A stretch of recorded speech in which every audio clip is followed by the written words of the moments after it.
Bienvenido a nuestro curso, Psicología Forense, diferencias entre el perito forense del Estado y el perito de parte.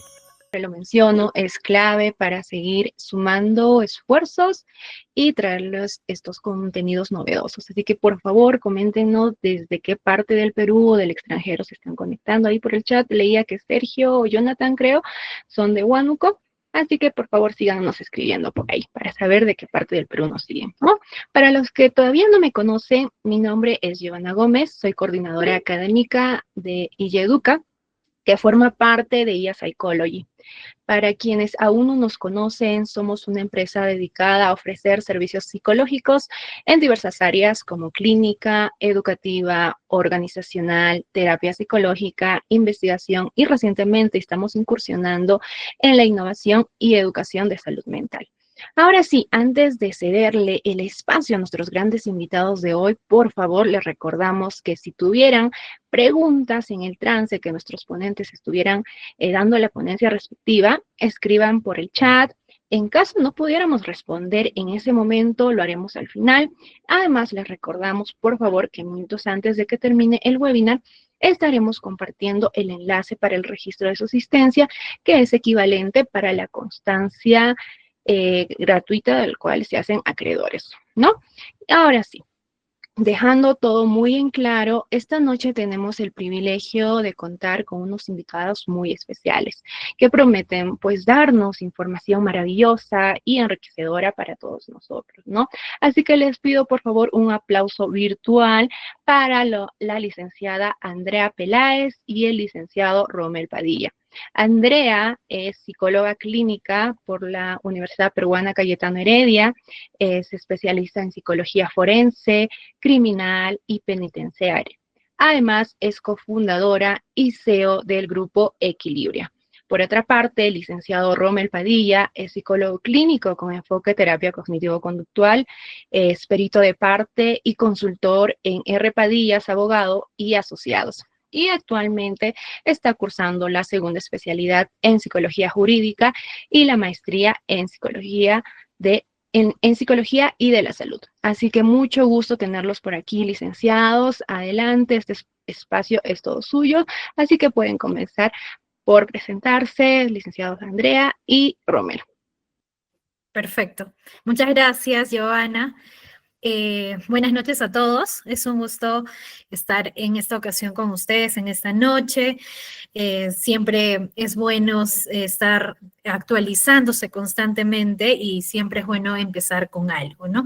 Por lo tanto, el día de hoy vamos a tocar terminología muy general, pero que les va a ser de mucha ayuda, que eventualmente van a poder verla durante los años de carrera que ustedes tengan. Entonces, espero que todo lo que podamos tratar hoy día les ayude a poder tener una visión mucho más clara de lo que quieren dedicarse si quieren seguir en esta rama de lo que es la psicología forense, que es muy importante y por la cual en verdad todos necesitamos actualizarnos constantemente por la situación en realidad y la realidad que vivimos, ¿no? Voy a proceder a presentar. Sin embargo, Rommel, ¿puedes presentarte? ¿Estás ahí? Claro que sí, colega. ¿Cómo está? Buenas noches a todos igualmente. Yo me encuentro ahorita en el Cusco, así que por favor, antes de poder adelantar un poco la exposición, me facilitan por favor si es que se escucha muy bien o si hay algún tipo de retraso o algún problema con la señal, ¿sí? Se los agradecería mucho. Sí, colega, continúe usted nomás y yo ya le sigo después. Perfecto. Entonces, bueno, el día de hoy estamos llevando a cabo este webinar con el fin de que ustedes conozcan un poco más de lo que es la psicología forense, ¿no? Y cuál sería su rol, ¿no? Como psicólogos en este rubro. Ahora, como propuesta, hoy día les estamos presentando psicología forense, el psicólogo como perito. Es muy importante que ustedes entiendan que cuando nosotros vamos a ser psicólogos, exactamente como lo somos toda nuestra preparación de pregrado, nos va a ayudar a poder dedicarnos eventualmente a lo que es un rubro, ¿no? un rubro en el cual nos vamos a desarrollar académicamente, profesionalmente, y en el cual también nosotros vamos a desarrollar habilidades, capacidades, conocimiento y también nuestra forma de cómo vamos a lograr conectar con las personas con las cuales nosotros nos encontremos a lo largo de nuestra labor. Entonces, es muy importante que ustedes comprendan que el psicólogo forense es muy diferente a un psicólogo clínico, a un psicólogo educacional, a un psicólogo organizacional. Sin embargo, tomamos mucho de esa experiencia, de esas habilidades de las otras áreas para poder desarrollarnos como psicólogos forenses. Entonces, vamos a hacer 3 partes en esta noche que son para el webinar. La parte número 1, que es la introducción teórica, siempre es importante. Esto para todas las especialidades, para todas las personas que se van a dedicar, ya sea a psicología forense, a psicología clínica, siempre es importante tener una base teórica, porque de ahí nos vamos a guiar. De todo nace de la teoría, que luego se convierte en práctica, por lo cual la parte número 2, a cargo del licenciado Rommel, va a ser una aplicación práctica. Ustedes van a poder tener un pequeño aproximamiento de lo que es el labor del psicólogo forense en el sistema penal, ¿no? Entonces, como una tercera parte, vamos a dar una ronda de preguntas en la cual ustedes van a poder hacer sus preguntas y en la cual nosotros vamos a poder responder, ¿no? Igual, en esta parte sí es muy importante que si ustedes desean que ya sea mi colega o ya sea yo, podamos responder a la pregunta dependiendo a lo que ustedes estén consultando, ¿no? Si quieren algo que sea netamente práctico, pueden tratarlo con Rommel. Si quieren algo que sea netamente teórico, en esta ocasión puede ser conmigo, ¿no? Entonces, de esa forma nos podemos organizar un poco mejor y si tuviesen alguna consulta, alguna pregunta, bueno, se va a poder resolver en esta parte, ¿no? Muy bien. Primero, como les indiqué, vamos a tratar una pequeña introducción acerca de lo que es la psicología forense. Aún no conozco mucho el perfil de todos los presentes, sin embargo, cuando nosotros llevamos una educación de pregrado, que es una educación inicial para los psicólogos, porque no se acaba ahí. Nosotros seguimos actualizándonos constantemente y es algo que muchas veces las universidades no siguen incentivando, ¿no? O que no lo mencionan mucho en el pregrado, porque el pregrado es para tener conocimientos básicos, en realidad, que se van desarrollando a lo largo del camino, ¿no? De un profesional.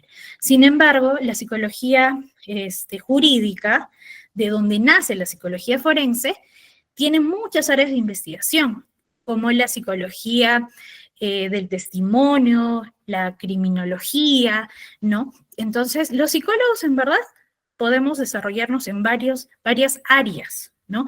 Sin embargo, debemos tener claro que estas áreas tienen determinados roles, determinado, digamos, límite de especialidades, ¿no? Que podemos tener. Sin embargo, la psicología jurídica es algo nuevo relativamente para el Perú. Y lo que sí debemos tener clarísimo es que cuando nosotros como psicólogos forenses empezamos a especializarnos en este campo, vamos a poder comprender que el rol del psicólogo cambia mucho. Ya no hacemos un trabajo para el paciente, que es en la psicología clínica, sino hacemos el trabajo para el órgano judicial, ¿no? Por lo cual, la psicología jurídica responde al órgano judicial, ¿no? Y ayuda en el proceso de la toma de decisión. Entonces, cuando nosotros tenemos digamos, este nuevo entorno de trabajo, muchas veces los psicólogos no entienden al inicio cómo llevar a cabo digamos, esta nueva forma de trabajar, porque es nuevo, porque no es para curar, para rehabilitar, no, sino es para ayudar al sistema, al órgano de justicia, para lograr llevar a cabo una decisión junto a un juez, ¿no? Más que todo, los ayudamos y los apoyamos a que ellos comprendan terminología psicológica que obviamente un abogado, un juez, no va a conocer, ¿no? Como nosotros especialistas. Ahora, la psicología forense es la aplicación puesta en práctica de las investigaciones y estudios acerca del comportamiento humano y son expuestas ante un foro. ¿A qué nos referimos? A que lo que hacen los psicólogos forenses es una investigación que va a ser expuesta ante un foro, ante un abogado, ante un juez, entonces uno se tiene que preparar. El campo de trabajo al inicio es muy retador, sin embargo, cuando uno va tomando más experiencia, esto va mejorando. Ahora, la psicología forense aporta conocimiento y experticia, eso es importante, ¿sí? En la administración de la justicia. En el Perú ha habido un gran cambio y aún se sigue dando este gran cambio porque a veces los profesionales, ¿no? No consideraban a la psicología tan determinante como lo es ahora, porque han observado que la psicología forense es muy necesaria en todo el ámbito judicial. Entonces, muchas veces lo que nosotros como psicólogos vamos a presentar ante un juez va a ser determinante para una decisión. Entonces, nuestro trabajo tiene que estar guiado por bases que apoyen a lo que decimos. ¿A qué me refiero? Bases científicas, comprobables. Bien, ahora, ¿qué es un perito? A lo que vamos ahora. Un perito puede ser cualquier persona física o jurídica, pública o privada, ¿sí? Esta persona ya puede ser no solamente un perito psicólogo, también puede ser un perito, un médico, un arquitecto, es una persona que tiene experticia. Entonces, nosotros, como psicólogos, vamos a emitir una declaración sobre hechos que tienen carácter procesal. Nosotros ya nos involucramos en todo el sistema de justicia. Entonces, es muy necesario que ustedes logren entender que todo lo que ustedes vayan a desarrollar, ya sea en su práctica privada o pública, va a ayudar o va a tener peso sobre una decisión posterior. Ahora, la declaración que emiten los peritos se denomina informe o dictamen pericial. En este caso, Rommel les va a poder explicar un poco mejor la estructura que tiene un informe, la importancia de este informe y de lo que ustedes van a trabajar, porque ese es su trabajo, lograr desarrollar este informe o dictamen pericial para que se pueda incluir en una serie o una carpeta acerca de la víctima, de la presunta víctima o del presunto victimario. Ahora, todos estos peritos no tienen condición de parte procesal. Ahora, ¿a qué se refiere esto? Se refiere a que el perito va a dar ¿cómo lo puedo explicar? Va a dar una explicación mucho más experta que preguntarle de repente a alguien que tenga un conocimiento un poco más general. Por eso es importante que cuando ustedes salgan de la universidad, no se queden solamente con lo que les da el pregrado, sino que tengan cursos de especialización, una segunda especialización. Posteriormente vamos a ver los requisitos de los psicólogos forenses, que son importantes para que ustedes puedan seguir trabajando en este campo, ¿no? Y lo que tienen que tener muy presente es que cuando ustedes participen como peritos, todo lo que ustedes digan se va a tomar como parte de una prueba, ¿no? Y lo que va a hacer el perito va a ayudar al juez con sus conocimientos especializados y los procesos y las técnicas que haya realizado en el dictamen pericial a entender qué ha sucedido en un cierto evento por el cual las personas están involucradas, ¿no? Las personas que están en el proceso. Entonces, ustedes van a dar ahí su experticia, van a brindar al juez, a los abogados y a todas las personas presentes toda esa explicación que ellos no, obviamente por su carácter de repente de especialidad, no conocen. Y ustedes como psicólogos o como peritos, como les dije, que cualquier persona lo puede ser, pero tiene que tener un nivel, una preparación no necesaria para entender más o menos del proceso, van a poder emitir estas declaraciones. Ahora, un perito es muy diferente a un testigo, ¿no? Entonces nosotros estamos hablando del perito, el experto. Perfecto, ahora ya vamos a lo que es el perito psicólogo o el perito forense. Muñoz en el 2013 nos refiere que el ámbito forense y el perito psicólogo lo que hace es emitir una valoración psicolegal que implica adecuar cuestiones jurídicas y términos psicológicos, ¿no? Que van a ayudar a explicar un comportamiento. Eso es necesario que ustedes lo tengan claro, porque ¿qué estudia el psicólogo? El comportamiento del ser humano, ¿no? Y ahora, el rol del psicólogo forense se centra, entre otras, en la evaluación de los hechos a fin de generar un informe, como les había comentado anteriormente. Entonces, todo lo que nosotros hagamos como psicólogos forenses, el objetivo final es generar este informe. Luego de este objetivo final de generar el informe, nosotros podemos presentarnos ante una audiencia, ¿no?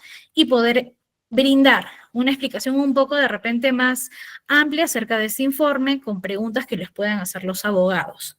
Y ustedes tienen que prepararse mucho en ese sentido porque los abogados suelen ser muy, obviamente, uno que sea de parte, uno que sea oficial, depende mucho qué es lo que quiere lograr, ¿no? Y obviamente va a querer desacreditarlos. Entonces ustedes, al ser expertos, deben siempre brindar con toda la veracidad, con toda la claridad posible, lo que ustedes quieren dar a conocer en su informe. Entonces, es necesario que estudien, que investiguen.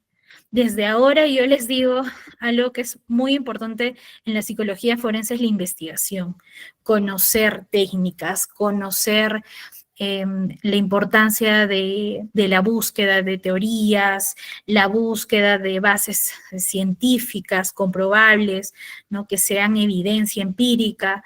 ¿Por qué? Porque eso les va a ayudar a que sus informes sean mucho más robustos. Entonces, cuando les cuestionen, ¿no? Y quieran hacer caer su pericia, los abogados, ustedes tienen que defender lo que ustedes han trabajado, porque ustedes son los expertos. No va a venir un abogado a decirles, yo sé esto de la depresión, ¿no? Más que ustedes, no, porque ustedes han estudiado 5 años en la universidad, se siguen preparando y ustedes son expertos. Entonces, lo que sí es que hay abogados que tienen apoyo de los psicólogos de parte, consultores, que pueden tener un poco más de manejo acerca de terminología psicológica. Entonces, depende mucho en qué parte estén, pueden ser peritos oficiales o peritos de parte, y de esa forma ustedes van a aprender, de acuerdo a su rol, cómo desempeñarse en ese campo. Esta parte viene justamente digamos, a la importancia de este webinar, conocer qué es un perito del Estado y un perito de parte. Ahora, un perito del Estado es un perito oficial. La verdad que le hemos colocado perito del Estado para que ustedes entiendan un poquito más a qué nos referimos y en qué digamos, se refiere, ¿no? Porque un perito oficial es aquel que está unido, ¿no? Está ligado a lo que es el sistema de justicia de manera oficial, ¿no? Con contrataciones, convocatorias del Estado. Y un perito de parte más bien viene de parte de los procesos, de los procesales. Disculpen. Por eso aquí les coloco, ¿quién lo designa? El perito del Estado, el Ministerio Público o el Poder Judicial. Y el perito de parte, ¿quién lo designa? Las partes procesales. ¿A través de quién? De los abogados. Porque los abogados son expertos en decir, ¿sabes qué? Necesitas que se haga una pericia o una contrapericia, ¿no? Y hay diferentes cosas que los abogados van a ayudarlos o los van a guiar dependiendo a lo que se necesita, ¿no? Ahora, la vinculación laboral como les dije, el perito del Estado obviamente es institucional, público, y el perito de parte es privado, ¿no? Lo mismo, el objetivo aquí son diferentes. El perito del Estado tiene que aportar objetividad e imparcialidad técnica, ¿no? Obviamente las partes van a llegar al perito del Estado, ellos les van a hacer un informe, pero todo tiene que ser de manera objetiva. Se supone que no debería haber algún atenuante, ¿no? Ah, yo conozco a esta persona, ¿no? Entonces voy a hacer una pericia diferente, una pericia que lo apoye. Se supone que eso no debe existir en ninguna de las dos, para comenzar. Siempre tenemos que trabajar con ética. Y eso es algo importante, especialmente cuando estamos involucrados en procesos que pueden afectarnos. Hay muchos psicólogos, ya sea del Estado o de parte, que son denunciados por las partes contrarias, ¿no? Quienes están haciendo. Varios peritos del Estado son denunciados constantemente, peritos de parte, pero ustedes, bueno, en este campo de trabajo, tienes que, de alguna forma, entender que es parte de lo que haces, ¿no? Sí, vas a ser denunciado, pero como también los abogados en su momento apoyan a sus clientes, también los abogados van a poder apoyarlos a ustedes, ¿no? Además, a veces no tienen fundamentos. Entonces, no tengan miedo de que, ay, no voy a ser perito forense porque me van a denunciar. No, ese no es el objetivo. En verdad, el objetivo de trabajar en este campo es lograr que se cumplan ciertos estándares de ética y donde las víctimas, ¿no? O las presuntas víctimas, los presuntos victimarios, ¿no? Tengan una imparcialidad, ¿no? Ahora, el perito de parte, ¿qué hace? Es sostener la posición técnica de una parte. O sea, va a sostener el informe pericial, porque sí, hay mucho informe y contrainforme en este sistema forense, porque un psicólogo del Estado puede hacer una pericia, pero el psicólogo de parte puede hacer una contrapericia, entonces hay mucho, por así decirlo, campo de trabajo en cuanto a, digamos, confrontación, pero no es una confrontación que bueno, se van a pelear, ¿no? Simplemente tiene que ver mucho con las técnicas y el desarrollo del informe. Esto les voy a explicar un poco más, Rommel, pero sí es muy necesario que entiendan que cuando vayan a este trabajo o que vayan a desarrollar digamos, se van a desarrollar, disculpen, en esta área de trabajo, vayan a encontrar eso, ¿no? Tampoco está mal, simplemente que son dos profesionales que van a querer que se lleve a cabo un análisis en verdad real de lo que están haciendo y de sus informes, ¿no? Ahora, algo muy importante que muchas veces te consultan, ¿no? El pago o los honorarios, quién lo cubre, quién no lo cubre. Ahora, obviamente el perito del Estado está cubierto por el Estado, ¿no? Y el perito de parte sí, ese sí está cubierto por la persona que lo contrata. Y los peritos de parte ahora en el Perú suelen ganar sueldos muy altos, igual los peritos del Estado, porque no hay muchos. Entonces, la verdad que muchas veces el Estado lanza convocatorias con sueldos altos para que puedan tener, ¿no? Mayor cantidad de peritos, porque ahora es muy necesario. Siempre se necesita una pericia psicológica en un proceso. Ahora, la participación en las audiencias, en el perito del Estado puede ser citado por el juez o el fiscal, y el perito de parte comparece para sustentar su informe. O sea, los dos van a lograr participar en esta audiencia, ¿no? Y el valor probatorio depende mucho. Para el perito del Estado es una prueba pericial oficial y para el perito de parte es una prueba de parte que generalmente se incluye en el expediente de la persona quien lo ha pedido, ¿no?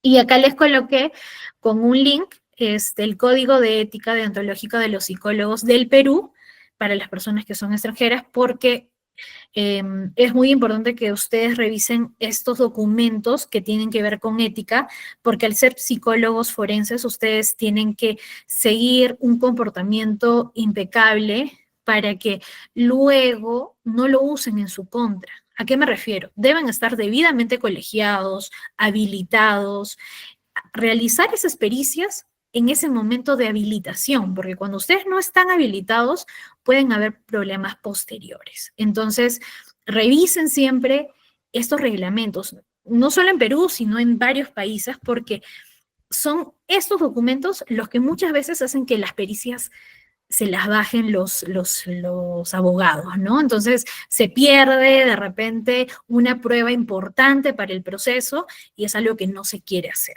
¿no? Muy bien, a ver. En cuanto a conocimientos específicos del psicólogo forense, como les dije, todos los conocimientos necesarios que nosotros tenemos los vamos a obtener a lo largo de esos 5 años de carrera, ¿no? 5 o 4 años dependiendo del país en el que se encuentren, pero generalmente son 5. Entonces, tenemos conocimientos genéricos, conocimientos específicos, ¿no? Yo lo que he hecho es resaltar lo importante, pero no significa que no sea importante, por ejemplo, conocer de evaluación, de intervención, de asesoramiento, de supervisión. No. Ustedes, como psicólogos forenses, tienen que ser psicólogos completos. Y para ser psicólogos completos, tienen que estar muy involucrados en lo que es la psicología clínica, por ejemplo. Porque ustedes van a estudiar comportamiento del humano, pero también les van a hacer, en algún momento, indicar si hay imputabilidad, inimputabilidad y bueno, no determinarlo, pero van a tener de repente mucho valor, mucho peso, lo que ustedes digan con respecto a comportamientos y de terminología psicológica que va a ayudar a determinar esto, ¿no? Entonces, algo que sí les digo que es importante como uno de los conocimientos genéricos que me parece que ustedes tienen que desarrollar desde ahora es la investigación, ¿no? Aprender que, como les dije al inicio, las bases teóricas, el desarrollo, como investigadores, les va a aportar mucho a la hora de hacer pericias, porque si ustedes se acostumbran desde ahora a hacer investigación, cuando ustedes hagan pericias y armen esos informes, créanme que van a necesitar de más fluidez en la búsqueda de fuentes teóricas. Entonces, van a poder hacer un trabajo mucho más fluido en ese sentido, ¿no? Ahora, siempre en los conocimientos específicos del psicólogo forense deben conocer mucho acerca de las bases biológicas de la conducta, ¿no? Porque, ¿qué está pasando, no? La integración entre la persona, su entorno, la reacción que pueden tener ante un trauma. Entonces, créanme que es importante desarrollar esas habilidades. Si ustedes pueden desde ahora entrar a cursos, a especializaciones que les den estos aportes, van a ser psicólogos completos que cuando vayan a defender su pericia van a estar muy, pero muy seguros de lo que están diciendo. Nadie va a poder decirles que no.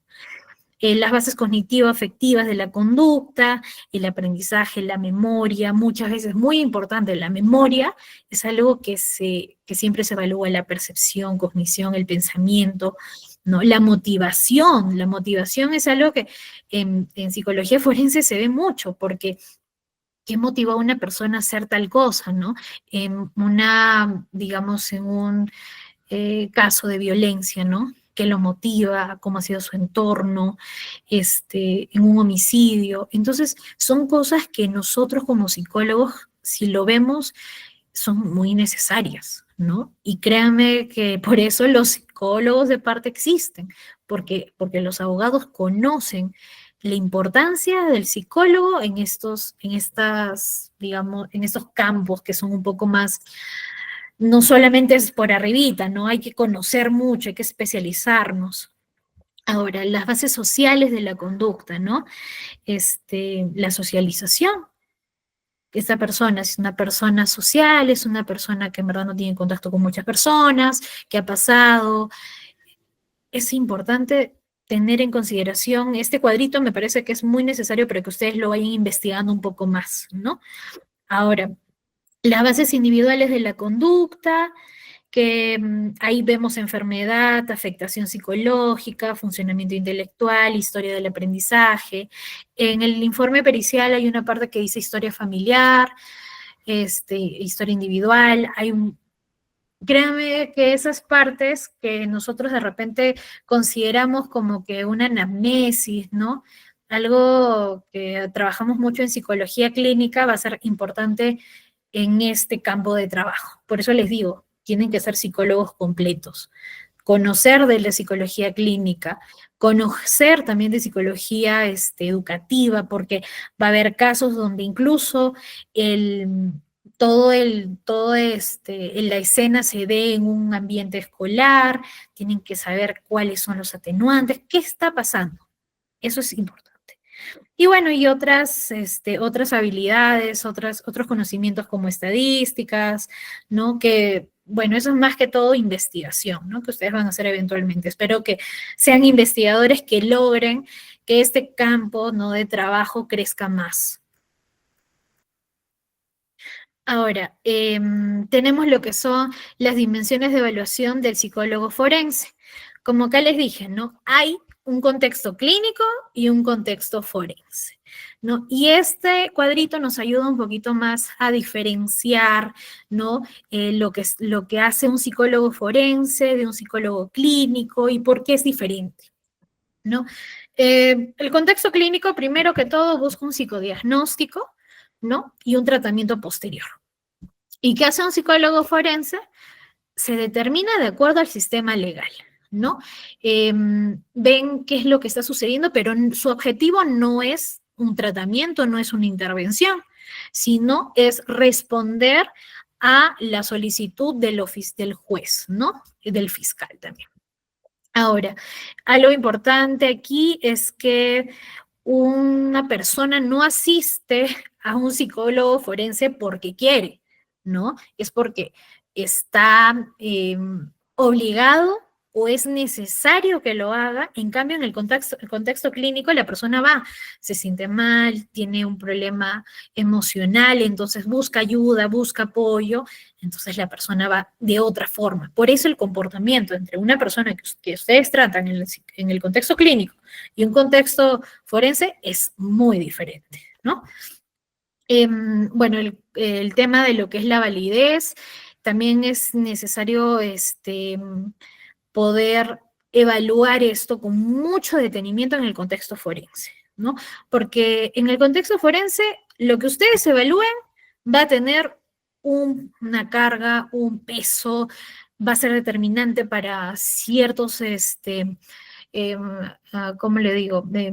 Ustedes van a evaluar con instrumentos y esos resultados van a poder ayudarlos a armar el informe pericial, por lo cual van a llegar a una conclusión. Entonces, es muy necesario que puedan determinar la validez de esos instrumentos y de lo que las personas que ustedes están evaluando estén respondiendo de la manera que debería estar respondiendo, ¿no? Porque a veces nosotros evaluamos por evaluar y no vemos si hay ciertas dimensiones que evalúan, por ejemplo, que la persona está mintiendo, ¿no? Prácticamente en todo el informe, evaluación. Entonces, eso es importante. No se olviden de poder estudiar bien y conocer a la persona que están evaluando en ambos contextos, ¿no? Pero en el contexto forense me parece mucho más determinante para lo que pueda llegar a ocasionar un informe pericial, ¿no? Bueno, ahora les voy a explicar muy rápidamente lo que son las áreas aplicativas de la psicología forense. Aquí ustedes pueden ver la gama de oportunidades que tienen como psicólogos. No solamente existe clínica, no solamente existe educativa, no solamente existe organizacional, chicos. Existe forense. Ahora, ciertamente el Perú aún está en un proceso de implementación, ¿no? Porque no se ha escuchado mucho de psicología forense desde hace unos pocos años, recién es como el boom, ¿no? Psicología forense existe, voy a hacer eso, voy a hacer el otro. No hay muchos profesionales que sepan de la psicología forense, de la psicología jurídica en general. Tampoco de dónde puedo ir a trabajar. Todo el mundo se va a penal, ¿no? ¿Qué hacemos? Valoración de imputabilidad, como les indiqué, trastornos psicopatológicos, ¿no? Agresiones sexuales, muchísimos de esos casos los van a ver si van a dedicarse a eso, pero generalmente uno se va al derecho penal, pero también existe lo que son el derecho civil, el derecho de la familia, ¿no? Las adopciones, ¿no? Eso es necesario que ustedes comprendan, la importancia del psicólogo en todos estos campos, porque si ustedes lo hacen, y son el primero que va a decir, ¿sabe qué? Yo me voy a dedicar a lo que es derecho de familia. Y no hay pues muchos psicólogos de derecho de familia sean pioneros en lograr que este campo crezca. Porque si nos relegamos a lo que nos dan, la verdad que el campo no va a crecer. Si yo no investigo, si yo no hago investigación y creo nuevo conocimiento a partir de lo que estoy observando en mi trabajo, la verdad que esa información que ustedes tengan la van a eventualmente olvidar y no va a llegar a las personas que son de repente los siguientes, los después de ustedes, ¿no? Y es necesario que logren eso, porque si nosotros no hacemos eso, la verdad que el campo se queda ahí, ¿no? Pequeño, y muy pocas personas van a acceder a él. Y si las personas acceden más a él, créanme que va a ser mucho mejor, ¿no? Incluso España es uno de los países que hace mucha investigación en cuanto a lo que son la psicología forense, pero también tienen muchos problemas en su implementación. Luchan aún con el tema de las maestrías, con el tema de las segundas especialidades, ¿no? Los cursos de investigación que estén relacionados a este campo. Entonces, sean pioneros y logren que su campo de trabajo nazca y florezca en su nación, ¿no? Eso es muy importante, les digo, porque como no hay, a veces no sabemos qué sucede, ¿no? Con los psicólogos o con los casos. Muchas veces son casos que ustedes pueden verlo todo el tiempo en las noticias, personas que han sido, bueno, violentadas de alguna forma, y a veces no hay personas, no hay peritos que logren hacer estas pericias, ¿no? La credibilidad del testimonio generalmente es importante cuando es un menor, ¿no? Y eso sí, ahí trabajan psicólogo forense y psicólogo también de parte. Algo que les digo es que muchas veces incluso los psicólogos peritos oficiales no están especializados en poder de alguna forma evaluar a un menor. Y créanme que la evaluación de un menor en comparación a una persona mayor es muy diferente.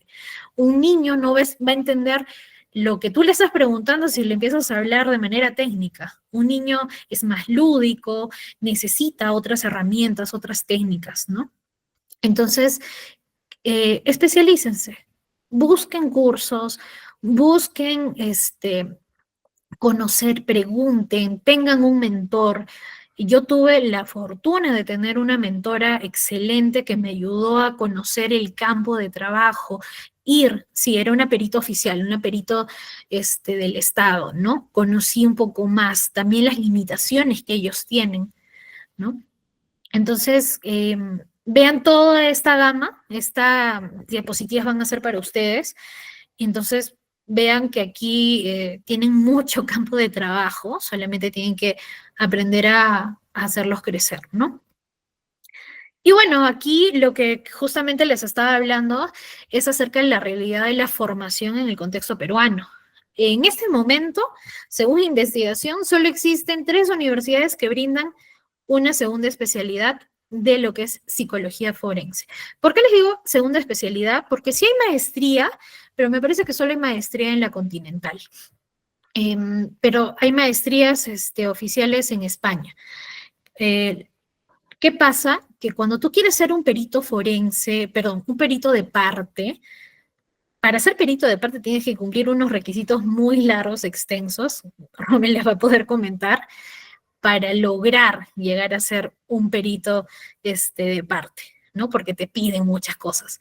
El perito oficial, sin embargo, con cursos de especialización, diplomados, va a lograr entrar al sistema, ¿no?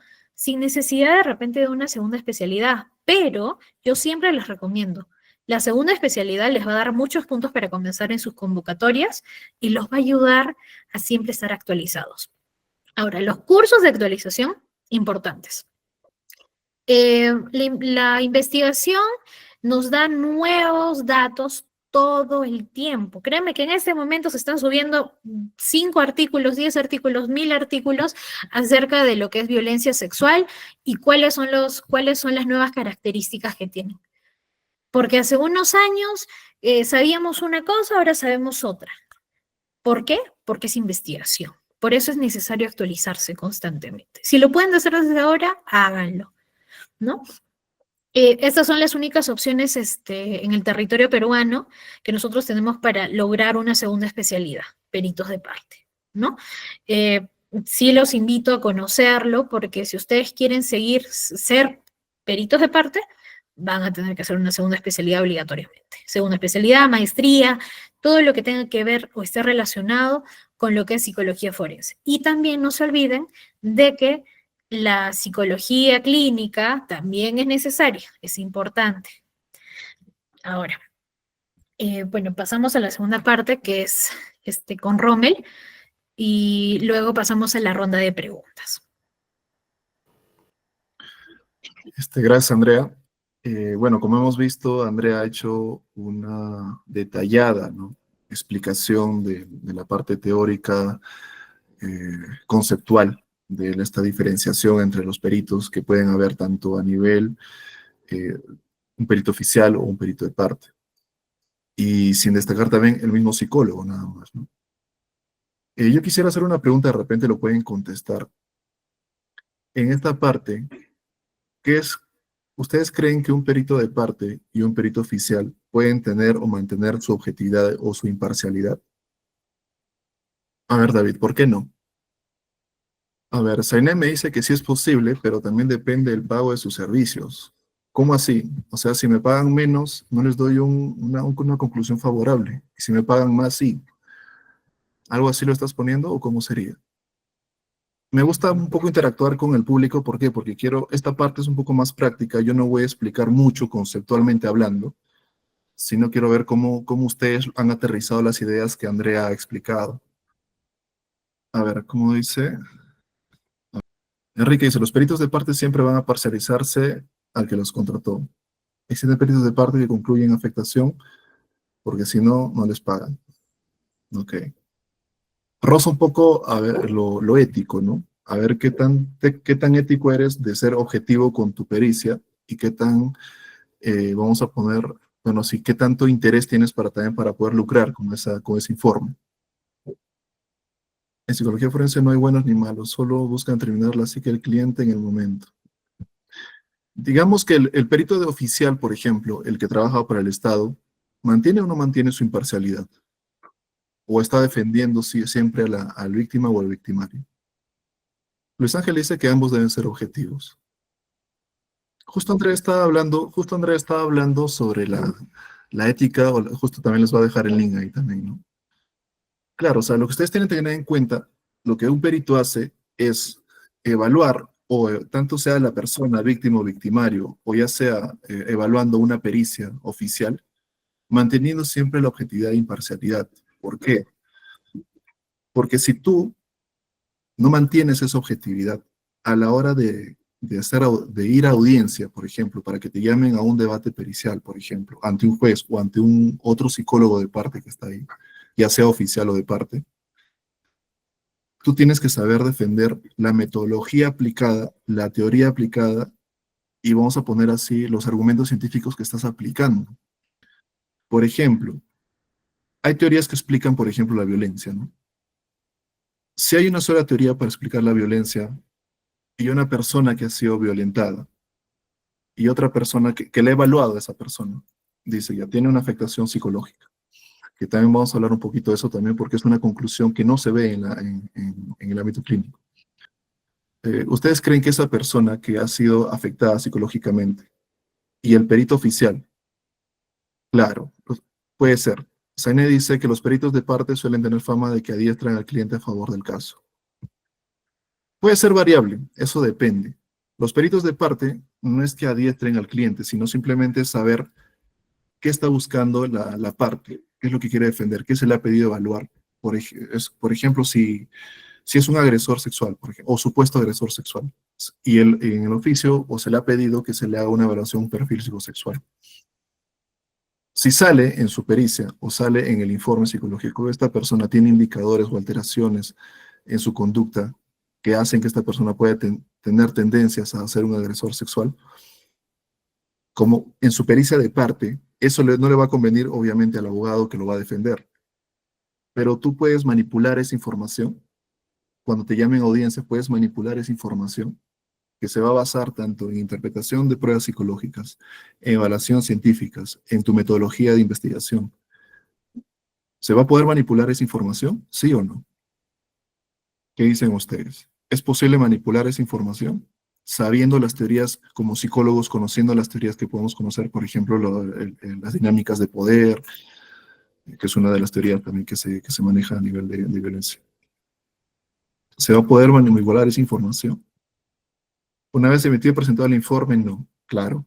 Pero ¿y si te llaman a audiencia, cómo defiendes ese informe? Si te presentas contra, por ejemplo, un perito oficial, tú siendo perito de parte.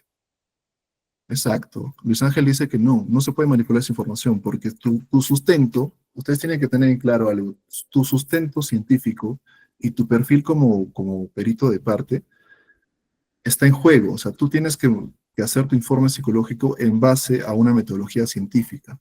No puedes manipular simplemente la información o la parte teórica. Porque si lo haces, uno, tú cuando llegues a audiencia, o tu nombre está en juego, tu reputación está en juego, y capaz no te van a contratar otra vez. Tú tienes que ser muy claro con el abogado con el que trabajas, con el que te contrata, si es que va a haber una evaluación de una, por ejemplo, no de una parte agredida, ¿no? Porque eso a veces solamente es una entrevista única, sino de repente por evaluar o hacer una contrapericia o una petapericia de un informe ya emitido oficialmente, tu metodología y tu base teórica tiene que ser concisa, tiene que ser objetiva. Porque no puedes salirte de eso, vamos a poner, de esos parámetros. Si tú te sales de esos parámetros, está en juego también tu reputación como perito. No te pueden contratar. Tú tienes que ser claro con la voz. ¿Sabe que mira, si yo encuentro esto, simplemente voy a ratificar que no, yo estoy de acuerdo con esa pericia oficial. Entonces, si quiere contratar otros servicios, genial, no se puede contratar. Excelente, Zainet, excelente. Por eso está la deontología, por eso está nuestra ética de trabajo. Porque también estamos propensos o estamos susceptibles a que la persona a la cual estamos evaluando o esa pericia que se ha evaluado, también estamos susceptibles a que nosotros nos denuncien. Estamos tener el riesgo de ser denunciados. ¿Sí? Muy importante. A ver, pasa a la siguiente lámina, Andrea, por favor. Vamos un poco a aterrizar todo lo que Andrea como que más o menos conceptualizó y vamos a hablar de puntos mucho más específicos, ¿sí? El perito oficial, perito de parte. El perito oficial vamos a ponerlo como el ojo imparcial del Estado. Vamos a utilizar ese término de imparcialidad, ¿sí? Justo Andrea habló, saben las áreas a nivel civil, a nivel penal y justamente otras áreas más evaluativas. Pero hablamos de un perito oficial o perito de parte, psicólogo forense con la especialidad, netamente a nivel del Ministerio Público, a nivel en el área penal. Ahí es donde que necesitas la especialidad para poder aplicarla. En el Poder Judicial contratan psicólogos, sí, hasta psicólogos clínicos, también manejan una guía propia, pero no necesariamente tienen la especialidad forense. En los centros de emergencia mujer, igual. Hay psicólogos clínicos que trabajan bajo una estructura forense, pero que no cuentan tampoco con lo especial. Y eso no hace que no tengan el conocimiento necesario, sino que para esa área específica, el nivel de conocimientos necesarios para poder trabajar son los requeridos nada más. En cambio, en el ámbito penal, el Ministerio Público, por ejemplo, sí requieren que al menos tengas una especialidad como perito de perdón, como psicólogo forense, porque eso te da peso. Y más aún siendo perito de parte, trabajando de manera independiente, mucho más, porque tú tienes que tener tus credenciales para que pueda pesar más tu pericia de parte. ¿Sí? Continúo. Y el perito de parte, ¿no? Como el ojo técnico de la parte procesada. Es decir, como que el consultor, el que el abogado va a recurrir para ver, quiero que me revises esta pericia, si puede o no se puede refutar, si se puede o no se puede deslegitimar esta pericia, ¿no? O si es que se puede evaluar de repente al presunto agresor o presunto o violentador o victimario, ¿no? Entonces, necesito que hagas esto. Entonces, es una parte mucho más técnica. Que el oficial también lo hace, pero a nivel de una institución, ¿no? Porque el juez lo requiere, porque la autoridad jurídica lo ha requerido.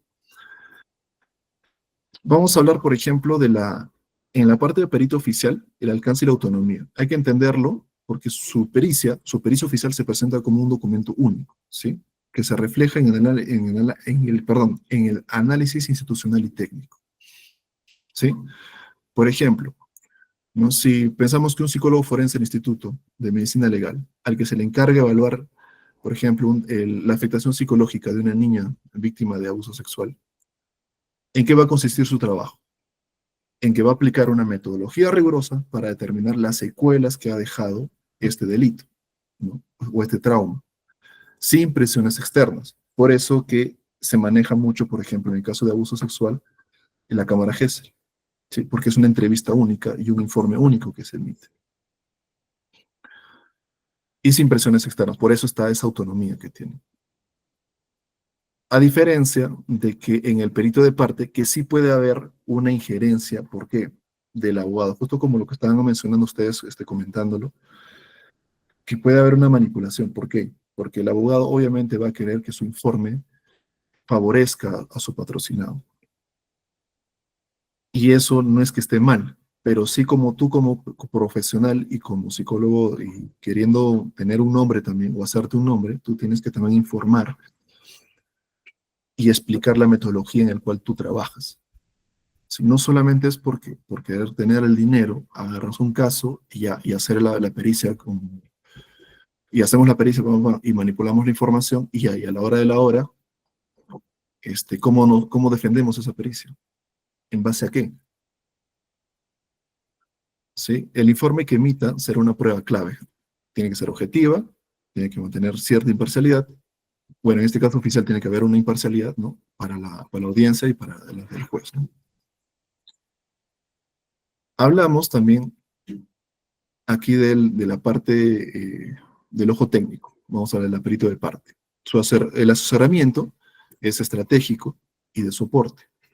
Por ejemplo, yo trabajo con un abogado. El abogado a veces requiere para su argumentación o para sus apelaciones una malla interrogativa, como yo le llamo, ¿no? Una malla en la cual el abogado puede guiarse de hacer preguntas a la otra persona, a la otra parte, ¿no? En base a la prueba, en base a la pericia realizada, ¿no? Que ayude a su argumento. No incumplo en objetivos, no incumplo en la metodología, simplemente siendo el soporte o el asesoramiento o el consultor a lo que no conoce el abogado. Porque tienen que tener en cuenta que los abogados o los agentes jurídicos no conocen cierta tecnología psicológica. Por eso hay constructos vamos a ponerle psicolegales, que se ajustan más a la terminología jurídica, ¿no? Por ejemplo, como la afectación psicológica como una conclusión, ¿no? Porque en la parte clínica, como sabemos todos, creo que si la mayoría son psicólogos, de repente clínicos o educativos, en la parte de conclusiones se ponen los diagnósticos, ¿correcto? O de qué manera, o por ejemplo, cuéntenme alguna experiencia de qué otra forma ponen las conclusiones, ¿no? Exactamente, ¿no? Hay los diagnósticos en las conclusiones. Es más, y dentro de las conclusiones hay las recomendaciones también, ¿no? Como un acápite aparte. En este caso no.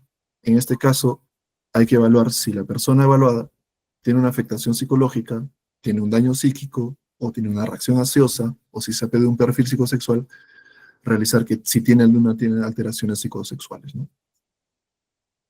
Mucho más, vamos a ponerlo así, mucho más relacionado a la terminología jurídica, mucho más también familiarizado los abogados y los jueces con esta terminología. Estas guías que yo muestro aquí, las pueden descargar en internet de repente, pero si es que yo les facilité este material también a la institución para que pueda facilitarles también a ustedes, para que puedan leerlas, que está muy detallado ahí, la metodología en cómo se hace un informe psicológico también. Me encantaría enseñarles cómo es un informe psicológico, pero nos pasaríamos como una hora más, porque son puntos muy específicos. Pero la base o el añadido que se puede hablar sobre un informe psicológico o un informe pericial, la única diferencia es que hay un análisis forense y hay una especificidad en ciertos puntos, por ejemplo, en la historia personal, en la historia familiar, en las dinámicas familiares, ¿no? Más adelante también hablar sobre si hay antecedentes psicológicos, psicopatológicos. Eh, por ejemplo, hablamos también del control y el contraste.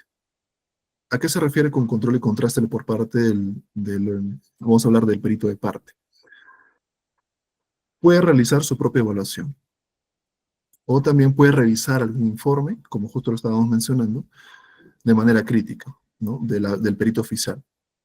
La idea es o complementar la información o contrastarla para ver qué diferencias hay entre un informe y el otro, que eso lo va a también visualizar el juez y va a ver, lo va a considerar, cuál considera más, e incluso refutar las conclusiones, ¿no?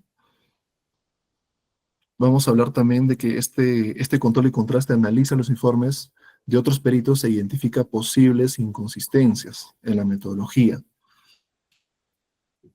Ustedes tienen que tener en cuenta de que tanto el perito de parte como el perito oficial manejan una misma estructura a nivel de informes, a nivel de pericia. Ellos se basan en la guía metodológica, todos, no hay ninguna otra. Tanto el perito de parte como el perito oficial tienen que manejar esta guía metodológica. No es como que el perito de parte hace su propia estructura de informe pericial y su propia metodología, no. Tiene que basarse en una misma metodología. Eso es uno. ¿Qué se puede refutar en un informe pericial? Las conclusiones. ¿Pero en base a qué? A ver, ¿qué tipo de instrumento se ha utilizado? ¿Qué tipo de metodología se ha aplicado? Si en los relatos plasmados en los motivos, vamos a ponerlo así, en el motivo de la evaluación, cómo ha sido el relato, si se ha sido bien interpretado el relato o no, tanto de la víctima más que todo, y ver cómo ha sido todo eso, esa amalgama de información y las partes estructuradas, tenerlas concretadas o analizadas, valga la redundancia, en el análisis forense, ¿no? En la parte del análisis forense de la estructura del informe. Otro punto importante también es la preparación para el juicio. Justo también hablaban en los comentarios, me mencionaban que el entrenamiento, ¿no? O sea, cómo entrenar a la persona que va a estar en audiencia, es lo que tiene que decir, qué es lo que no tiene que decir. Más o menos va por ese lado. Que sí pasa, los abogados preparan a sus patrocinados. Eso sí lo hacen. Nosotros no preparamos a los patrocinados, nosotros no entrenamos, nosotros trabajamos directamente bajo el informe y directamente con el abogado, ¿sí? No trabajamos directamente, o vamos a hablar de una manera mucho más ética. Nosotros trabajamos directamente con el abogado, y el abogado es vamos a ponerlo así, el medio por el cual se trabaja con su cliente y su patrocinado.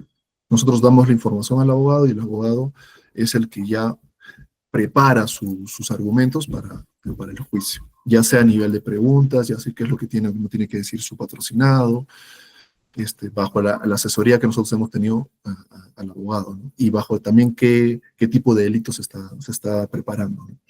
Ya sea abuso sexual, violencia de género, entre otros. Vamos a ponerlo así en palabras, ¿no? Trabaja de cerca con la parte que lo contrata para preparar el caso, ¿no? Ofreciendo asesoramiento técnico y posibles líneas de cuestionamiento o defensa basadas en la evidencia psicológica, ¿no?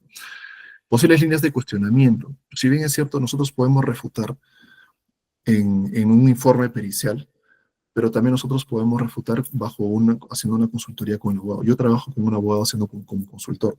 Él me manda los expedientes, yo reviso los expedientes y para que él prepare sus argumentos, yo puedo revisar y hacer una valla interrogativa, por ejemplo, ¿no? Que es una forma de trabajar en la cual yo estoy manejando, ¿no? Que se maneja también dentro de la parte ética y deontológica, ¿no? Sin afectarme en la forma en cómo yo trabajo. Por ejemplo, si la defensa en un proceso considera que el informe oficial de un psicólogo forense no aborda a ciertos aspectos relevantes de la personalidad, por ejemplo, o el contexto del defendido, podría contratar a un perito de parte, ¿no? Para que realice una nueva evaluación o un análisis de la prueba pericial, que como ya hemos mencionado anteriormente, ¿no? Y su informe va a buscar fortalecer la postura de la defensa, ¿no? Aportando una visión más técnica y que el abogado pueda sustentar para su juicio, para el juicio, ¿no? Hasta aquí, ¿alguna pregunta, alguna duda? Para pasar a la siguiente lámina. Excelente. A ver, pasa a la siguiente lámina, por favor, Andrea. Vamos a tener las interacciones y como que los puntos claves más o menos en el proceso, ¿sí? Lo que puede pasar, más que todo, por ejemplo, la complementariedad y no sustitución. Déjenme leerles esta parte. Es crucial entender que el perito de parte no reemplaza al perito oficial, ¿sí? No es que una pericia reemplaza a la otra. Más bien su rol es el de complementar el análisis o generar ese contraste, ¿sí? A ver, ¿qué dice Sainet?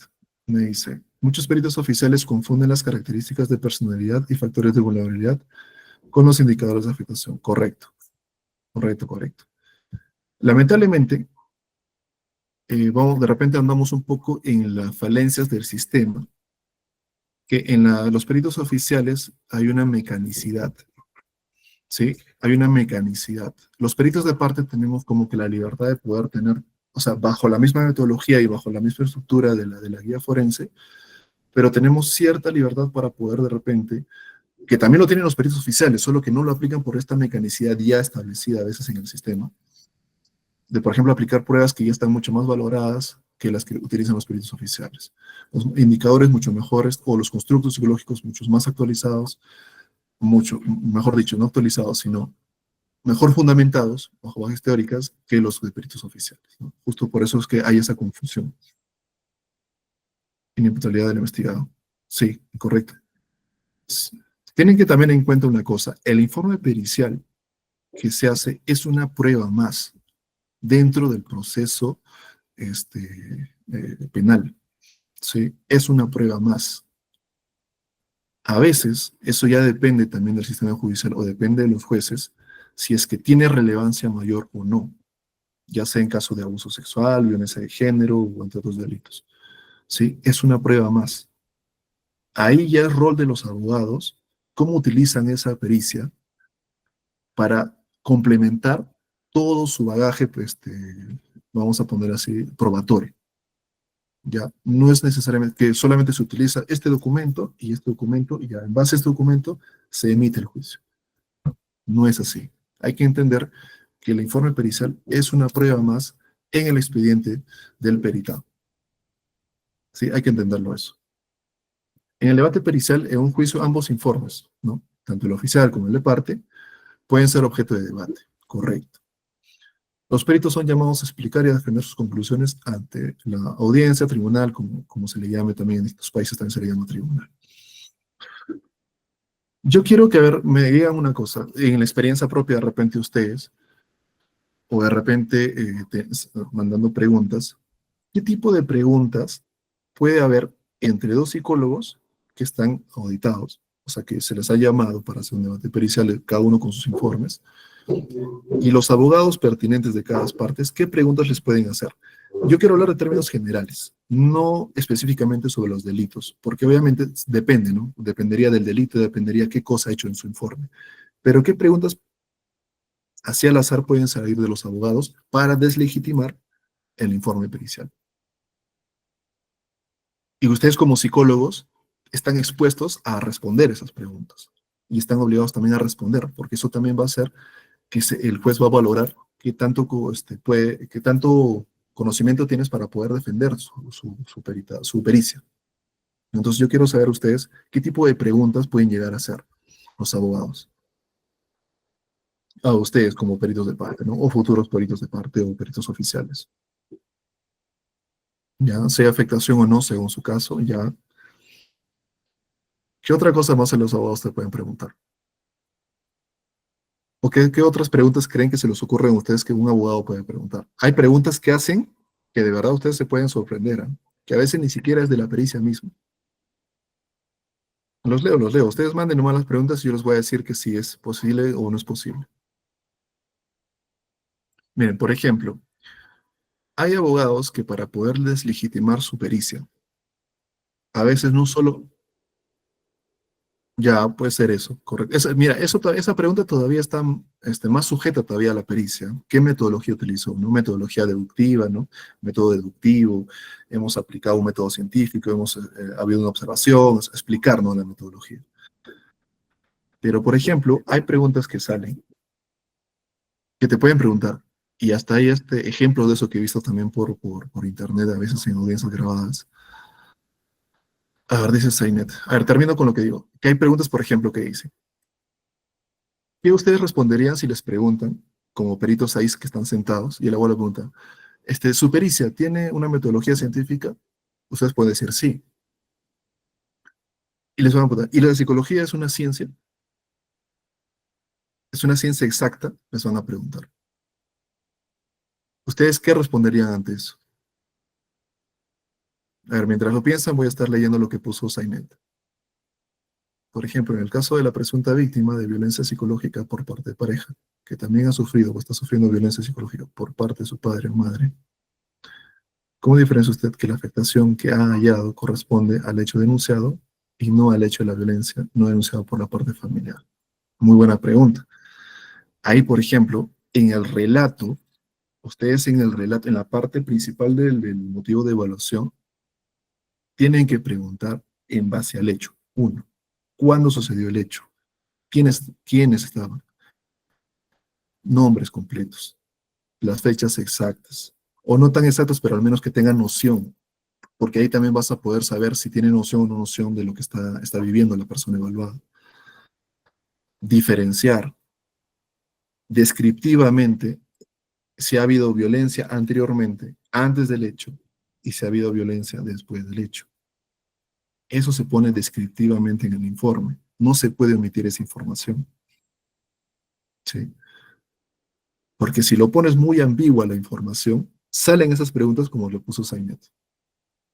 Como yo sé que usted ha puesto afectación, si ha sido a raíz de la violencia o porque le ha pegado su papá. Entonces, es porque de repente en el informe hay una ambigüedad en base a dónde se realizó dónde pasó la violencia, de qué manera, con qué, o quién ejerció ese tipo de violencia, cuándo, dónde, ¿no? En qué momento, quiénes estaban presentes. Entonces, ser descriptivos es parte primordial también de hacer una pericia, ¿sí? Y eso es un entrenamiento. A ver, a lo que yo les pregunté, ¿qué otras preguntas más podrían ser? ¿O qué hubieran respondido ustedes? Si un abogado les pregunta una pregunta que a veces se sale un poco del debate o de lo que se está hablando personalmente, porque sí hay abogados que te preguntan, ¿eh? La psicología no es una ciencia exacta. Debatible esa pregunta, ¿tú crees? La psicología ya es una ciencia exacta, solamente que no es una ciencia son parte de las ciencias sociales. Creo que Wundt fue el pionero de poner la psicología como la psicología como una ciencia exacta, ¿sí? Desde la psicología experimental. La intervención de factores subjetivos o emocionales, esos constructos, ¿sí? No me voy a poner a explicar mucho, pero estos constructos se pueden medir, ¿sí? La subjetividad está en base a ¿qué? ¿A qué se refiere con la psicología es una ciencia exacta? Sí, ya, ahorita nos vamos a poner a discutir si es una ciencia exacta o no. Pero ustedes tienen que, o sea, yo me baso en el sentido de que ustedes, cuando salgan ese tipo de preguntas, lo que ustedes me están mandando ahorita, va a depender mucho sus respuestas para que su informe valga o no valga. Si tú me dices que la psicología no es exacta, el abogado te va a decir, entonces, ¿por qué usted dice que la metodología está utilizando una metodología científica? Ustedes también me están preguntando, ¿no? O sea, que si es exacto o no, ¿qué diferencia hay? Bacán, yo les puedo contestar, no hay ningún problema. Pero el punto de mi pregunta es si ustedes, cuando les pregunten eso, van a poder defenderlo, me van a poder argumentar así como me están argumentando ahorita en el chat. Porque ahorita ustedes tienen la laptop a la mano, tienen de repente hasta el navegador, tienen hasta su chat GPT abierto de repente, no sé. Pero en audiencia, ustedes solamente van a estar con su cabeza y su pericia en la mano. Nada más. Ustedes tienen derecho a revisar qué es lo que pusieron, qué no es lo que no. Y lo demás, su teoría, su metodología científica está en su cabeza. Si tú como perito de parte me dices, si el abogado te pregunta, ¿es una psicología exacta? La psicología es una ciencia exacta y tú me dices que no es una ciencia exacta, entonces ¿cómo defiendes que este informe psicológico o este informe pericial tiene una metodología científica? Correcto. Esa pericia ya se cayó. El juez ya desvaloró, deslegitimó ya tu pericia. Entonces, hay que tener mucho cuidado y manejar muy bien la teoría de lo que uno está diciendo a veces en audiencia. Porque los abogados, y si han tenido familiares o amigos, los abogados van a buscarte preguntas, te van a buscar preguntas para que tú pises y caigas. Suena coloquial, suena como que te vas a ir a chismosear con alguien y vas a defender tu argumento, ¿no? De lo que viste o no, pero a veces es así. A veces es así. Entonces tú tienes que saber,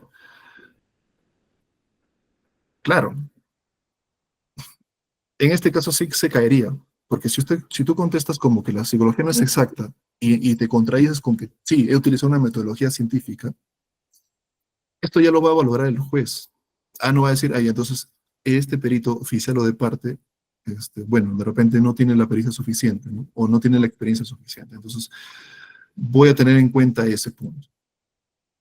No, sí es una psicología exacta. Mi respuesta ante siempre esa pregunta es, la ciencia es una psicología exacta de las ciencias sociales, constructos medibles.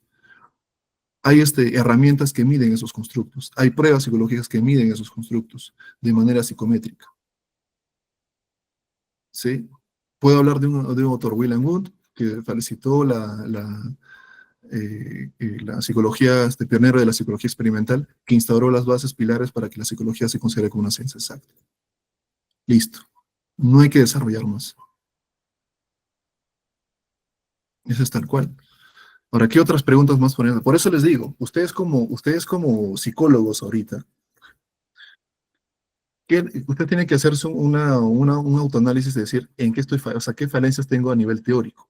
Si yo me meto al ámbito forense, yo tengo que manejar la teoría de la psicología.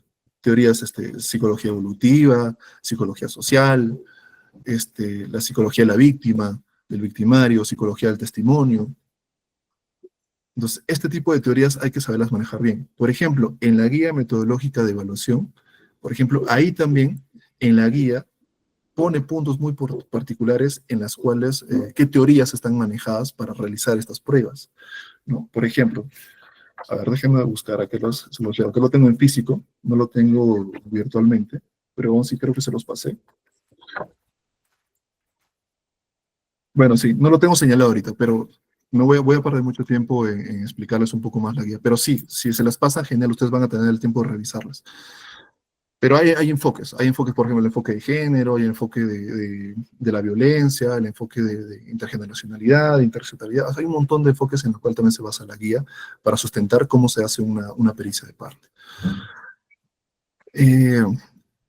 A ver, Sanet me dice, por favor, indíquenos qué otras preguntas podrían realizarnos. Hay muchas preguntas que podrían realizarnos, o sea, hay innumerables. Una de estas es la que les he mencionado.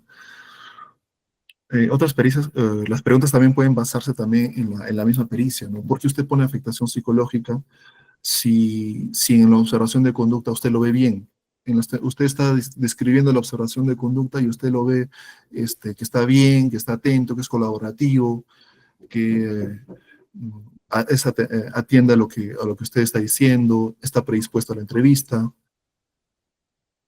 no tiene la habilidad social, no tiene la habilidad emocional, y aún así usted identifica que hay una afectación psicológica. Es más, en su relato menciona que la chica está realizando su vida cotidianamente, lo está realizando bien, sin ningún desabrupto, no tiene miedo de salir, y aún así en sus conclusiones pone que tiene una afectación psicológica. ¿Puede explicarme eso? ¿Por qué? ¿En base a qué? Y a veces hay forenses que contestan, no, en base a las pruebas psicológicas. Pero las pruebas psicológicas no son el todo de la entrevista, no son el todo de la estructura o el informe psicológico. Son parte de. Tener en cuenta la pericia es cada parte, se analiza en el análisis forense, se hace la parte de discusión forense, ¿ya? Y se complementa. ¿Por qué esto está relacionado con otro? ¿Por qué se puede realizar con otro, con otra parte? El relato también. El relato es muy importante también porque en base al relato tú vas a poder describir mejor su observación de conducta, vas a describir mejor si es que coincide o no con las evaluaciones psicológicas. Ahora, tener en cuenta muy bien claro que las pruebas psicológicas que se aplican o las baterías psicológicas que se aplican tienen que ser psicométricas. De cajón tienen que ser psicométricas. Aquí no me apliquen la figura vamos a poner la figura humana, la familia, el árbol, la casa, nada de eso. ¿Sí? Nada de eso. Porque ahí sí tú caes y tu propia pericia también se cae porque estás utilizando pruebas que están a la subjetividad del quien lo evalúa. ¿Sí? Porque tú puedes decir que, claro, dibujó las manos en punta, ya signos de agresividad, pero otro perito puede decir que no, según el manual del ser humano. Entonces, está a interpretación. Y lo que menos quieren los agentes jurídicos es que haya subjetividad en su informe. Su informe tiene que ser objetivo. Y las pruebas psicométricas te dan eso. Te dan que se acerque más a lo más objetivo posible y a lo más científico posible su pericia. A ver, para que no me extienda mucho.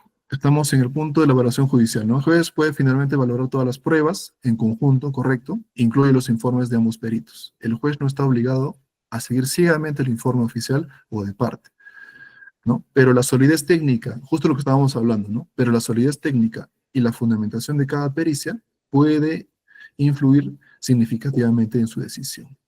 Totalmente de acuerdo, ¿verdad? A ver, me pasa a la siguiente, creo que con esta ya, para poder de repente dar paso a más preguntas.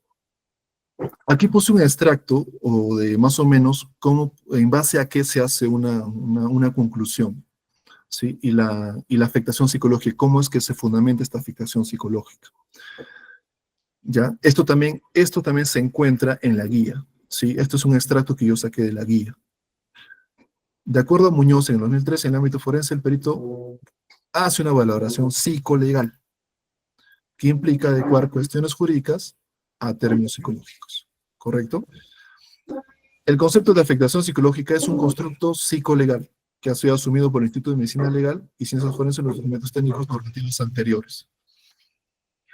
A ver, en este sentido, la guía define afectación psicológica como las consecuencias psicológicas frente a los hechos de violencia. Yo les quiero preguntar algo. Y de repente esta terminología no lo conocen, o si lo conocen, por favor, háganmelo saber, sería mucho mejor.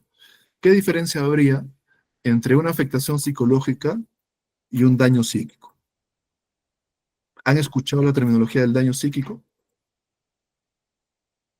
Eso es una muy buena acotación, Sene. Ahorita vamos con eso. A ver, ¿ustedes saben qué diferencia hay entre un daño psíquico y una afectación psicológica? ¿O han escuchado el término de daño psíquico? Si lo han escuchado, por favor, háganmelo saber qué significa daño psíquico. Y por favor, no estén revisando su navegador, no estén revisando su ChatGPT, sino lo que sepan ustedes, que es mucho mejor. Ya, el tiempo. ¿Qué más? Miren, en términos psicolegales, porque estos son términos psicolegales, en clínica, el daño psíquico lo conocemos como los trastornos psicológicos tal cuales, ya tipificados, ¿sí? Trastornos de postraumático, depresión grave, vamos a verlo, ansiedad generalizada, entre otros, ¿ya? Ya un daño psíquico es la constitución del trastorno, vamos a hablarlo de esa manera, ¿sí? A ver, creo que tengo una pregunta aquí. No sé quién levantó la mano. Si no, abra su micro nomás y puede hablar. La afectación es lo que se produce después de un evento o daño, es la lesión que se adhiere a la personalidad. Sí. Hay que entender que la afectación, ya, eso vamos a ver la constitución, creo que quedamos claro, daño psíquico es la constitución del trastorno. La afectación psicológica tal cual lo dice aquí la definición, es eso, la afectación en estas, vamos a hablar en estas 4 dimensiones, pero vamos a hablarlo en su hecho más agudo, inmediato. Si ha habido una violencia, vamos a ver cómo está cognitivamente, cómo está conductualmente. Y si se mantiene en el tiempo, justo como lo mencionaron también ahí, obviamente como psicólogos clínicos sabemos que si se mantiene en el tiempo cierto tipo de indicadores dañinos, se va a constituir un trastorno, ¿correcto? Y más aún si esperemos. A ver, ¿qué dice Sainer? Para determinar daño psíquico se requiere de varios requisitos. Dentro de ellos está la evaluación posterior a 6 meses, la ya no presencia del agente estresante, acceso a carpetas fiscal, presencia de efectos psicológicos, correcto, sí. Sí, sí, sí. Para que se tipifique un daño psíquico tiene que haber ciertos requisitos. Pero en general, para que no se me maree mucho con la terminología como lo estaba hablando Zainek, que bueno que sepa esa información, es eso, la constitución de ese trastorno. O sea, perdón, la constitución del trastorno psicológico, ya propiamente dicho. Y la afectación psicológica, como lo menciono aquí, y esto es un extracto de la guía, ¿no? A nivel cognitivo, ¿no? Relacionado a la disminución o alteración de los procesos superiores, a nivel conductual, si es que ha roto o no esta dinámica a nivel cotidiana, si es que, por ejemplo, no, sus hábitos normales están alterados, a nivel afectivo, ¿no? Las relaciones, vamos a poner a nivel emociones, puede sentir mucho miedo, mucha ansiedad, mucha ira, impotencia, a veces su impulsividad aumenta, y también a veces hay conductas autolesivas. Psicofisiológicas, alteración de las funciones autónomas como los temblores, sudores, pérdida de apetito, insomnio. Ahora, justo mencionó acá Zainet, ¿cómo usted puede determinar? Claro, le pueden preguntar, ¿no? ¿Cómo usted puede determinar? Regreso aquí. Ya. Estos fisiológicos, como dolores de cabeza, si usted no es médico, si usted no es medicina legal. Pero nosotros, como psicólogos, tenemos una técnica psicológica que nosotros utilizamos, por eso está la metodología en la estructura, que es la observación conductual. Nosotros en la observación conductual podemos poner y describir todo lo que estamos viendo en el momento. Nosotros no estamos, vamos a poner, especulando que su mano estaba sudando. No, nosotros estamos observando que su mano está sudando. Nosotros estamos observando que la señora o la persona evaluada está llorando. Nosotros estamos observando que ante una situación, que una pregunta que le haga, la señora empieza a ponerse nerviosa, por ejemplo, empieza a ver a cualquier lado, hay sudoración en el rostro, la tembladera en las manos es notable, se puede ver, es observable. Es una técnica psicológica utilizada. ¿Sí? Es muy importante eso. Si hay vómitos, nosotros hemos tenido que observar que ha habido eso. No podemos especular en el informe. ¿Sí? Y la insomnio de las pesadillas, como se tipifica aquí en la guía, es en base a su relato. Si ese relato también es coherente, ¿no? También hay técnicas para saber si el relato o el relato no es coherente. Justo Andrea también mencionaba el hecho de que si hay falsedad o no en el relato de las personas o las supuestas víctimas.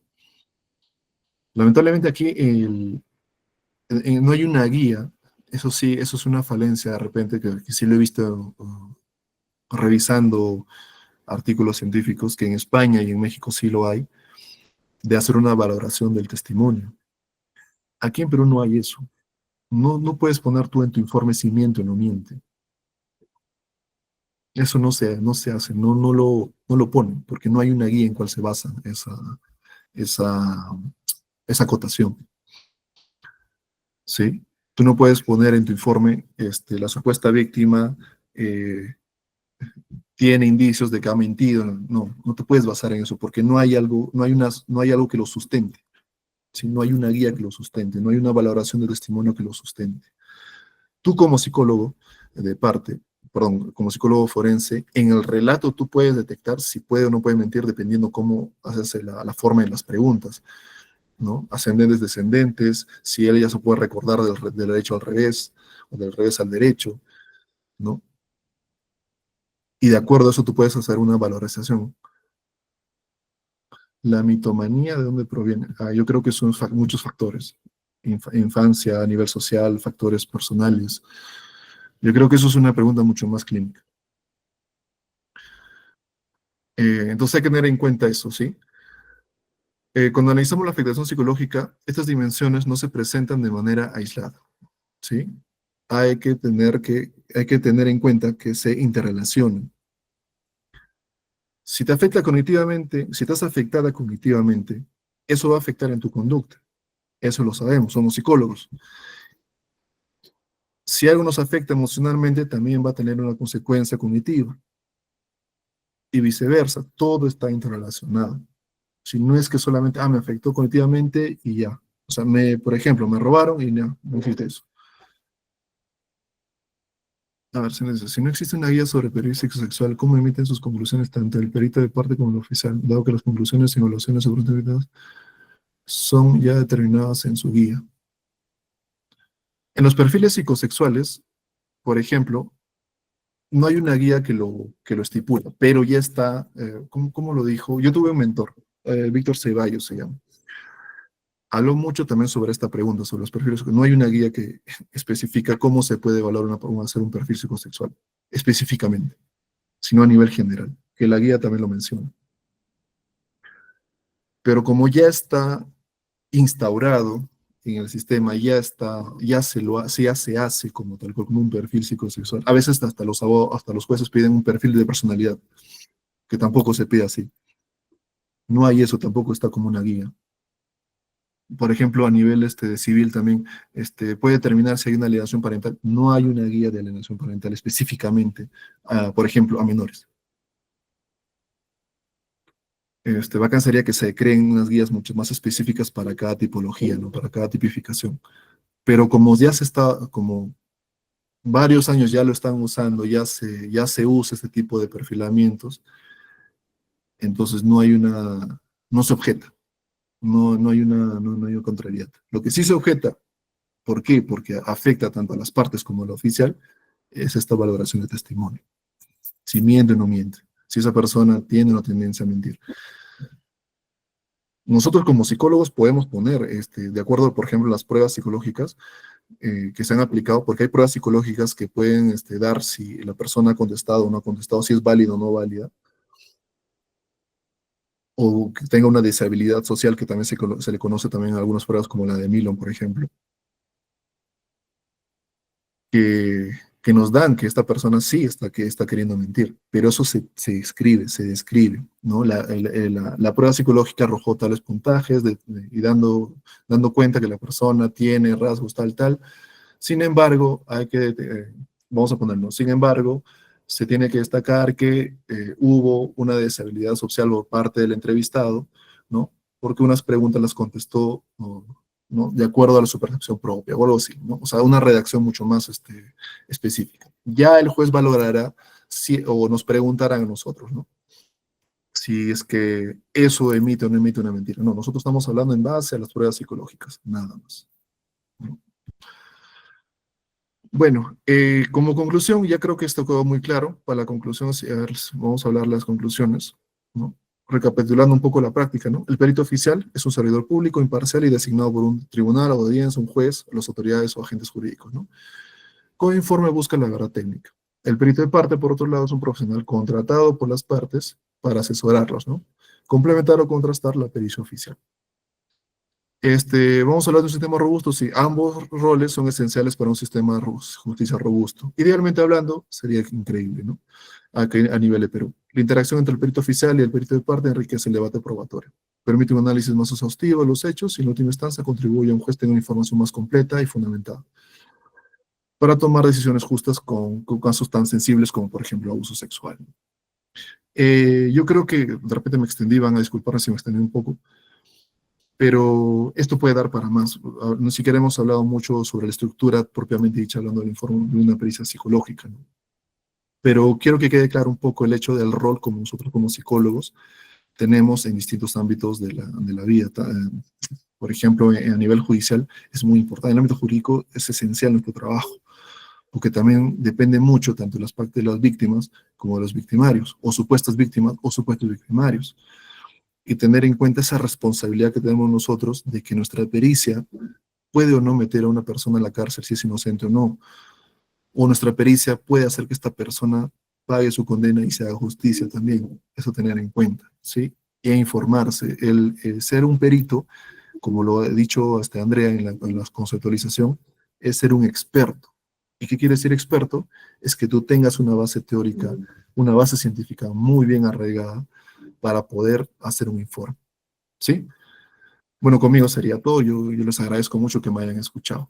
Le doy pase de repente a Andrea o a nuestra host para poder concluir de repente el webinar. Gracias. Sí, muchas gracias, licenciado Rommel. Sus aportes fueron muy valiosos para todos nosotros. Así que tal vez nos daría... Hay preguntas, chicos. Hay otras preguntas que quizá se quedaron con dudas. ¿Algo más? Lo podrían escribir por el chat, por favor. Además, también ya estoy mandando el link de asistencia para que puedan registrarse. Bueno, parece que no hay más preguntas. ¿Nos darías unas palabras de cierre, Andrea, quizá el Rommel, por favor? Claro, bueno, muchas gracias por este tiempo. La verdad que es importante siempre estar actualizándose, como les comenté en un inicio. Me parece que Rommel les ha dado un poquito de lo que es toda este campo de trabajo y es como muy grande, ¿no? Extenso poder lograr asentar estas bases, pero con teoría, con práctica, ustedes van a poder desenvolverse mucho mejor, ¿no? Porque eso no es de un momento para otro y sentirse cómodo en una audiencia no es de todos los días, es algo con lo que vas, trabajando mucho, ¿no?